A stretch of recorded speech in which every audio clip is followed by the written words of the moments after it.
Welcome all of you on my YouTube channel Economics with Excellence. As you know that we were discussing about the theory of production, and today we are going to discuss about the economic reason of production. इस video में हम discuss करेंगे कि जो economic region है production का वो कहाँ पर इस्टेब्लिश होता है। जैसे कि हम थ्योरी ऑफ प्रोडक्शन के 4 पार्ट्स कर चुके हैं और आज का ये जो पार्ट है ये 5th पार्ट है और इसमें हम इकोनॉमिक रीजन को समझेंगे with the help of diagram.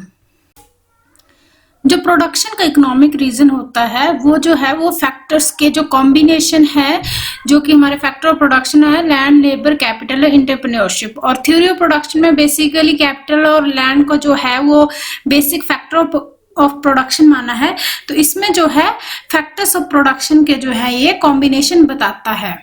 और जो किसी दी गई सर्टन या फिर गिवन कॉस्ट पर होते हैं, जो कि एक इकोनॉमिक सेंस को जो है वो फॉर्मुलेट करते हैं।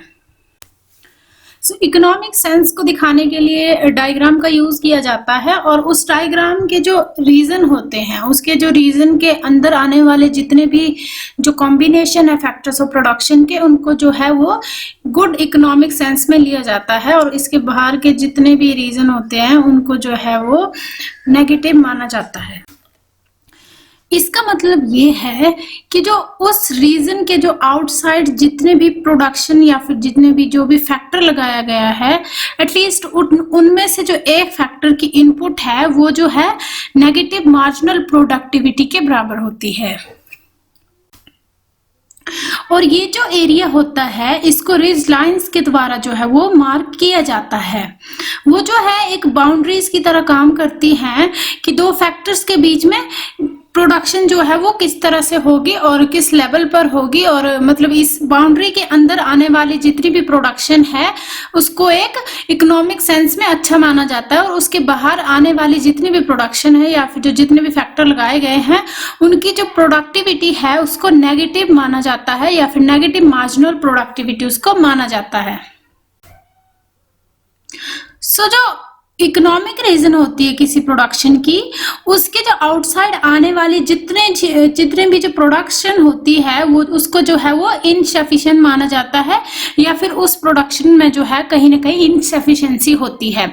इसलिए कंपनी क्या करती है कि वहां पर जो है 2 फैक्टर्स में से या फिर जितने भी फैक्टर ऑफ प्रोडक्शन उसने लगाए हैं उसमें से जो है वो कम से कम फैक्टर्स को जो है वो यूज करती है और जो है उसकी जो कॉस्ट है वो कोशिश करती है कंपनी की जो उसकी जो कॉस्ट है वो कम से कम हो।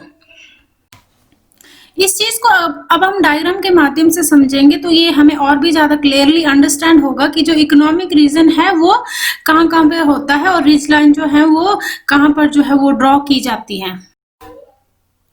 ये इस डायग्राम में आपको रिप्रेजेंट कर रहा है कि जो OX एक्सिस है उस पर लेबर ली गई है और जो OY एक्सिस है उस पर कैपिटल शो हो रही है। इस डायग्राम में OA और OB जो है वो रिज लाइंस ली गई हैं और इस पर जो है डिफरेंट आइसो पॉइंट्स ड्रॉ किए गए हैं।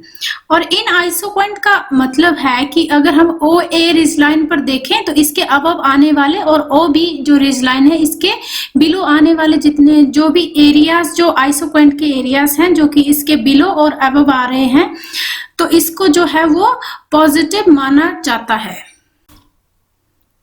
OA जो स्लोप है उसके अबव आने वाले जो आइसो पॉइंट्स हैं और OB के जो नीचे आने वाले आइसो पॉइंट हैं वो जो है पॉजिटिव स्लोप के हैं। इसका मतलब ये है कि जो हमारे फैक्टर ऑफ प्रोडक्शन है कैपिटल एंड लेबर, इन दोनों की जो यूनिट्स है उनमें इंक्रीज किया जाए तो इनमें जो इंक्रीज होने के कारण जो है जो प्रोडक्शन है वो फिक्स्ड क्वांटिटी में जो है वो होगी। जैसा कि हम पहले बात कर रहे थे कि जो रिज लाइन के जो आउटसाइड आने वाली जितने भी जो प्रोडक्शन है उसको जो है वो इनसफिशिएंट माना जाता है, क्योंकि जो इस स्थान पर जो प्रोडक्शन की टेक्निक एक एंटरप्रेन्योर के द्वारा यूज हुई वो जो टेक्निक थी वो इनसफिशिएंट थी। इस इनसफिशिएंट टेक्निक के कारण जो प्रोडक्शन होगी वो भी इनएफिशिएंट होगी। इसका कारण ये है कि दोनों ही जो फैक्टर ऑफ प्रोडक्शन है उनको जो है एक गिवन क्वांटिटी में जो है वो इंक्रीज किया गया है, बट उसके जो इंक्रीज करने के बावजूद भी जो प्रोडक्शन है वो उसका सिर्फ फिक्स्ड अमाउंट ही प्रोड्यूस होता है, या फिर जो जितना गिवन लेवल दिया गया था प्रोडक्शन का उतना ही प्रोड्यूस होता है। इसलिए जो है इस टेक्निक को जो है वो इनसफिशिएंट माना जाता है। ये जो रिज लाइन के बाहर जो आइसोक्वेंट्स है इनकी जो पॉजिटिव स्लोप है ये जो है इनसफिशिएंट या फिर इनएफिशिएंट इसलिए मानी जाती है कि जो पॉजिटिव स्लोप है इसकी वो बताती है कि जो मार्जिनल प्रोडक्ट है किसी एक जो फैक्टर ऑफ प्रोडक्शन है उसके द्वारा जो प्रोड्यूस किया गया मार्जिनल प्रोडक्ट है वो जो है नेगेटिव हो गया है। सो इससे क्या होगा कि उस एक फैक्टर की और ज्यादा यूनिट इंक्रीज करेंगे तो इससे क्या होगा कि जो आउटपुट है वो डिक्रीज हो जाएगी। इस डायग्राम में जो ओ ए रिज लाइन आप देख पा रहे हैं इसमें जो है कैपिटल जो है एक प्रोडक्ट को प्रोड्यूस करने के लिए यूज की गई है। सो जो कैपिटल के द्वारा मिलने वाला जो मार्जिनल प्रोडक्ट है वो जो है नेगेटिव हो जाता है। इसका मतलब ये है कि जो आउटपुट है वो डिक्रीज हो जाएगी अगर हम कैपिटल की ज्यादा यूनिट का यूज करेंगे। और यदि हम इस स्टेज पर जो लेबर है उसको कांस्टेंट मान लें और सेकंड केस हम लेंगे जो ओ बी रिज लाइन है उसका, तो इस प्रोडक्ट को प्रोड्यूस करने के लिए यहाँ पर जो है लेबर की जो क्वांटिटीज हैं उनको यूज किया गया है। तो इस केस में अगर जो लेबर की जो मार्जिनल प्रोडक्टिविटी है जो प्रोडक्टिविटी जो है वो लेबर के द्वारा प्रोड्यूस की गई है वो जो है नेगेटिव हो जाती है और इस केस में हम कैपिटल को जो है वो कांस्टेंट मानेंगे और कैपिटल की जो मार्जिनल प्रोडक्टिविटी है उसको पॉजिटिव मानेंगे। अगर हम किसी एक जो फैक्टर ऑफ प्रोडक्शन है उसकी जो मार्जिनल प्रोडक्टिविटी है उसको हम नेगेटिव मानेंगे तो दूसरी जो है वो ऑब्वियसली जो है वो पॉजिटिव होगी और वो साथ में कांस्टेंट भी होगी। तो इस केस में हम मान लेंगे कि जो लेबर है उसकी जो मार्जिनल प्रोडक्टिविटी है वो नेगेटिव है और जो कैपिटल की है वो कांस्टेंट है और साथ में उसकी जो मार्जिनल प्रोडक्टिविटी है वो पॉजिटिव है। इस केस में जो लेबर की मार्जिनल प्रोडक्टिविटी और नेगेटिव है तो यदि एक प्रोड्यूसर जो है वो लेबर की जो क्वांटिटीज है उसका यूज करेगा तो उसकी जो प्रोडक्शन है वो और ज्यादा गिरेगी। और इसके जो अलावा अगर कैपिटल जो है इस केस में पॉजिटिव है, इसकी जो आइसोक्वेंट्स है वो पॉजिटिव है, तो इसलिए इस केस में अगर वो कैपिटल का ज्यादा यूज करे तब उसको फायदा होगा। तो इस केस में जो है वो लेबर की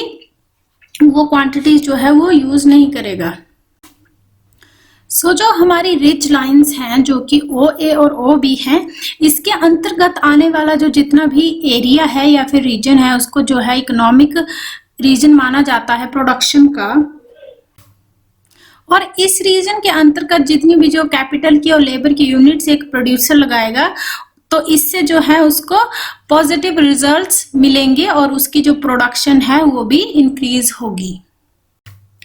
जो रिज लाइन ओ ए है वो जो आइसोक्वेंट्स के उन पॉइंट पर कनेक्ट होती है जहां पर जो मार्जिनल प्रोडक्टिविटी ऑफ कैपिटल जो है वो 0 है और दूसरी साइड जो रिज लाइन ओ बी है वो आइसोक्वेंट्स के उन पॉइंट्स पर कनेक्ट होती है जहां पर marginal product of the labour जो है वो 0 के इक्वल है। इसलिए the ridge lines are the locus of point of isoquants where marginal product of one of the factors is 0। अब इस डायग्राम में जो डिफरेंट पॉइंट्स यहाँ पर दिए गए हैं जो कि आप देख पा रहे हैं पॉइंट एच और पॉइंट आर और इसके बाहर वाले जो रीजन है इसको हम एक्सप्लेन करेंगे। जैसे कि आप इस डायग्राम में देख सकते हैं कि जो आर पॉइंट है वो Q2 पर है और इस पर जो है एक आइसोक्वेंट जो है वो पॉजिटिव स्लोप का है और सेकेंडली ये जो पॉइंट है ये जो रिज लाइंस है हमारी उसके जो है ये आउटसाइड पर है।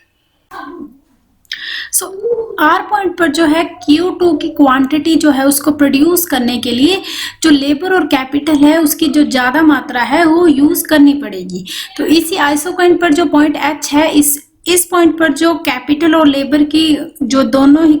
फैक्टर ऑफ प्रोडक्शन है उसकी जो रिक्वायरमेंट है वो आर पॉइंट से कम है। जो H पॉइंट पर एक जो प्रोड्यूसर है उसको जो है एक Q2 की जो क्वांटिटी है उसको प्रोड्यूस करने के लिए कम कॉस्ट को जो है वो बेयर करना पड़ेगा। जो H पॉइंट है वो ज्यादा चीप होगा प्रोड्यूस करने में R पॉइंट के कंपैरेटिवली। जैसा कि रीज लाइन के आउटसाइड किए जाने वाला जितना भी प्रोडक्शन है वो जो है वो इनएफिशिएंट माना जाता है। तो इसलिए जो एक रैशनल प्रोड्यूसर है वो जो है रीज लाइन के आउटसाइड पर जो है वो प्रोडक्शन नहीं करेगा, क्योंकि इस पॉइंट पर प्रोडक्शन करने से उसकी जो प्रोडक्शन कॉस्ट है वो बहुत ज्यादा हो जाएगी। प्रोड्यूसर जो है वो अपनी कॉस्ट मिनिमाइज करेगा और जितनी भी उसकी प्रोडक्शन है वो रिज लाइन के अंदर ही प्रोड्यूस करेगा,